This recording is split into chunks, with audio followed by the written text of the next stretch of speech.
Fala aí pessoal, boa noite, tudo bom? Eu sou o Fernando, vocês vão ver que eu estou despenteado, suado, porque eu acabei de abrir as malas que continham os livros que eu trouxe para enriquecer ainda mais o acervo dos livros do Fernando. Como são quase 200, eu vou pouco a pouco introduzi-los nessas obras que, bom, tomara que alguma delas possa servir especialmente a vocês, tá?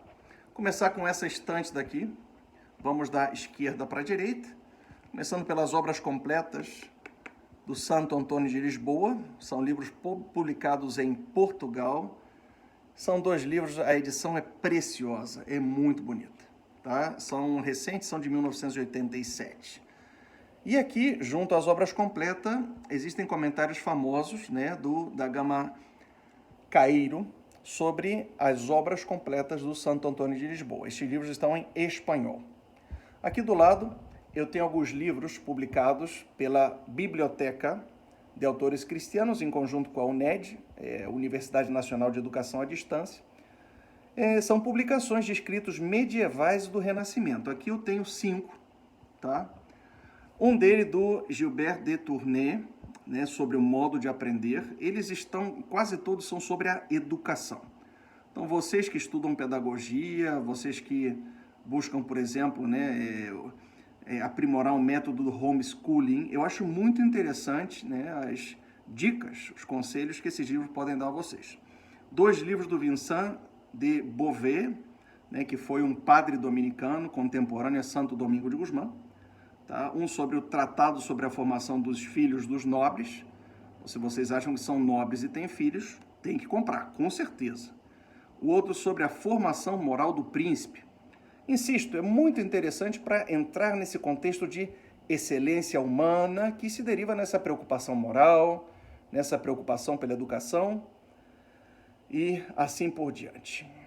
E o livro do Gentil e dos Três Sábios, do Raimundo Lúlio, beato ele. Aqui do lado eu tenho um livro sobre economia e ética no século XVI. É muito interessante a comparação que o Abelardo del Vigo faz entre a lógica econômica e ética dos pais da Reforma, Zwinglio, o Lutero, o Calvino, e os teólogos espanhóis do século XVI. Esse livro é muito interessante para entender até mesmo a colonização que foi realizada na América do Norte, Estados Unidos, por exemplo, e a colonização que foi feita na América Latina, porque dessas concepções de ética e econômica nós bebemos aqui na América Latina e os norte-americanos beberam na América do Norte.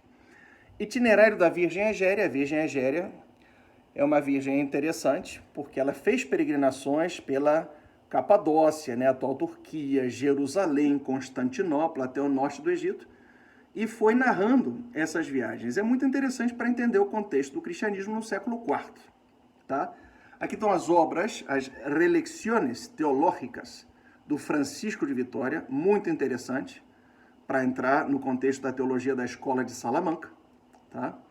Problemática de la Bíblia é de um dos exegetas mais famosos, favoritos meus, que é o Maximiliano Garcia Cordeiro. Ele faz uma investigação sobre as questões mais importantes, as problemáticas mais importantes da Bíblia. Ao seu lado estão as homilias sobre o ano litúrgico do São Leão Magno. Do lado, a teologia e lei natural, né, a Simona Langhella, doutora em filosofia, ela escreve sobre teologia e lei natural em Francisco de Vitória, muito interessante. Aqui eu tenho o Schuch, que é uma das biografias, um dos estudos mais interessantes sobre o Etienne Gilson, e dispensa apresentações. Aqui, 3 livros do Etienne Gilson, um sobre a filosofia do São Boaventura, ambos livros estão em italiano. Aqui eu tenho o Realismo Metódico, né, do Gilson, é uma edição bilíngue, espanhol-francês. Tenho aqui o Entorno, né, entorno acho que é espanhol, né, Ao Redor de Santo Tomás de Aquino. É um livro precioso do Gilson e que não foi traduzido ao espanhol, muito menos ao português. Que trouxe o retrato do padre Lagrange, Garrigou Lagrange, um dos maiores tomistas do século XX. Trouxe aqui do Hildebrand II, La Idea de la Acción Moral, a ideia da ação moral, e as formas espirituais da atividade. Vou terminar essa estante com Le Lettere di San Paolo, as cartas de São Paulo, do Giuseppe Ricciotti. Queridos amigos, por hoje é só, o vídeo já está ficando longo. No que eu puder ajudar, estamos aqui, e amanhã vou colocar mais um vídeo com mais indicações de livros. Um grande abraço, boa noite, fiquem com Deus.